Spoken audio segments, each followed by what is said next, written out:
Pharma aspirants. तो आज हम डिस्कस करने जा रहे हैं आइसोमेरिज्म। ये हमारा लेक्चर 3 है, बैचलर सेकेंड सेमेस्टर का, ये पीओसी फर्स्ट है। तो देखिए क्या है आइसोमेरिज्म। आइसोमेरिज्म ये जो वर्ड है वो आइसोमर्स से आया हुआ है।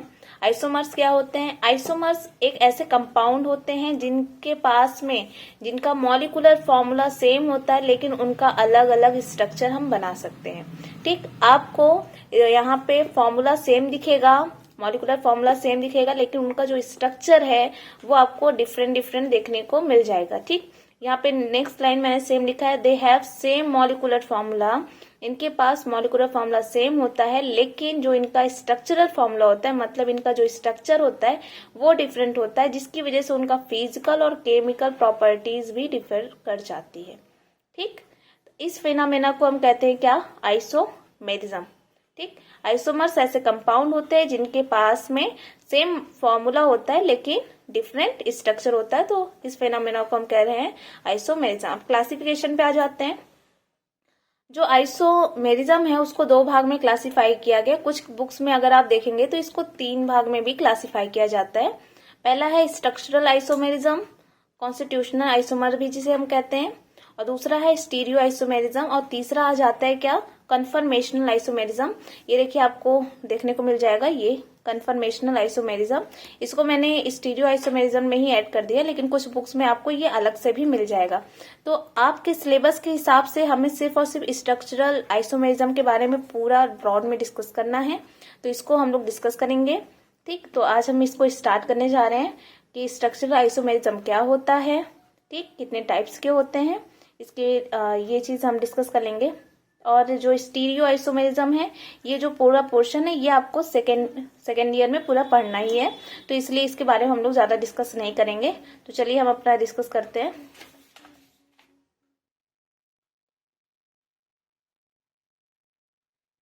तो देखिए क्या है स्ट्रक्चरल आइसोमेरिज्म और कॉन्स्टिट्यूशनल आइसोमेरिज्म।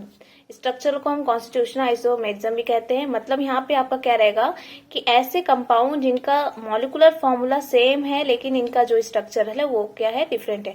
आपको सेम ही डिफिनेशन देखने को मिल रहा है, कुछ अलग से नहीं लिखा है, कि जिनका स्ट्रक्चर फॉर्मूला डिफरेंट हो जाता है लेकिन मॉलिक्यूलर फॉर्मूला सेम होता है, उसको हम कहते हैं क्या? स्ट्रक्चरल आइसोमेरिज्म या फिर कॉन्स्टिट्यूशनल आइसोमेरिज्म।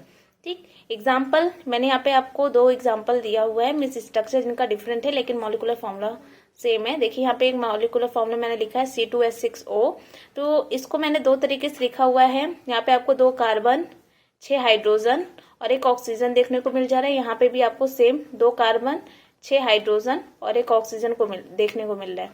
तो हम कह सकते हैं कि यहाँ पर मॉलिक्यूलर फॉर्मूला तो सेम दिख रहा है लेकिन स्ट्रक्चर हमने क्या कर दिया है? अलग अलग बना दिया है।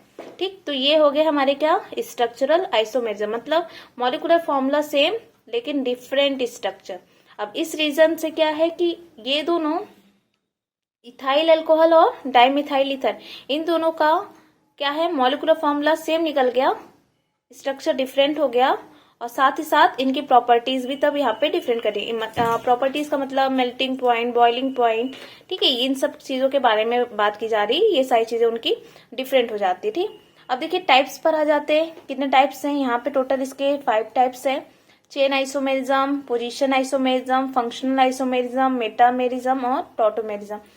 नेम के हिसाब से यहाँ पर आपको कुछ चेंजेस देखने को मिलेंगे। मीन्स मॉलिक्यूलर फॉर्मूला सेम रहेगा चेन आइसोमेरिज्म में, कुछ उसके चेन में डिफरेंस आ जाएगा, कुछ पोजीशंस में डिफरेंट हो जाएगा, फंक्शनल ग्रुप ही चेंज हो जाएगा, मेटामेरिज्म भी इन्हीं से को रिलेट करेगा। टॉटोमेरिज्म में भी यहाँ पे आपको बस ये 2 ऐसे हैं जिसमें थोड़ा सा आपको चेंजेस देखने को मिलेगा, उसके अलावा नेम के अकॉर्डिंग सारे हैं।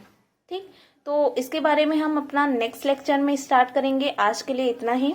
ठीक है, आई होप आपको समझ में आया होगा। कोई भी इशू होगा देन आप कमेंट में बता सकते हैं। नोट्स चाहिए होगी, नोट्स मैं लेक्चर के बाद में आपको प्रोवाइड कर दूंगी अपने टेलीग्राम चैनल पे। लाइक कीजिएगा, सब्सक्राइब कीजिएगा, अगर आपको अच्छा लगे तो शेयर कर दीजिएगा। Okay, thank you so much.